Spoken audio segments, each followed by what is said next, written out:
Good evening, everybody. Hopefully you had a great Wednesday out there so far. Quick update for you on the tropics. Most of it calm and smooth as we head into August, but there is one disturbance that we're still keeping a close eye out on, and we're going to continue to monitor things closely in the First Alert Weather Center as we work into this weekend and the early parts of next week. Still disorganized, though this particular disturbance has seen its thunderstorm activity really develop over the last 12 to 24 hours. This particular disturbance starting to move into more favorable conditions for tropical development, and it's going to continue to drift off to the north and west over Hispaniola and Cuba as we work into this weekend. Still a medium chance of development from our friends at the National Hurricane Center, but what we're going to have to keep an eye out for is it being able to develop a little quicker because it's moving away from Saharan dust that's been in place and moving into some rich sea surface waters out there. Notice where our buoy readings offshore anywhere from to the low and mid 80s, which is pretty much bathwater for development for these tropical systems,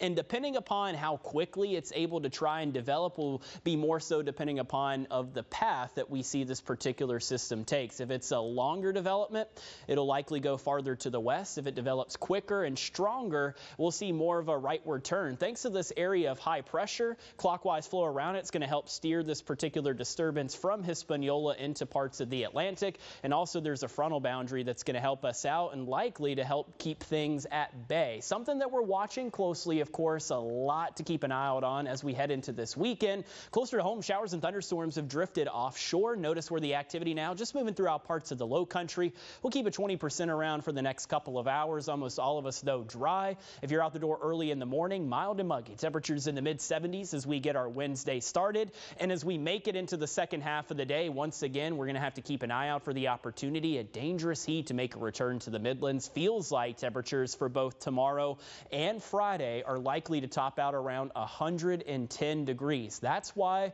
we have first alert weather days in place. Even our air temperature back into the upper 90s both Thursday and Friday. Even Saturday still hot, still humid. Temperatures in the mid 90s for your air temperature, and then you factor in the humidity for Saturday. It's going to feel as hot as 104 out there. A little bit of relief for us heading into the weekend, but that's thanks to showers and storms that will return with this frontal boundary that I just showed you.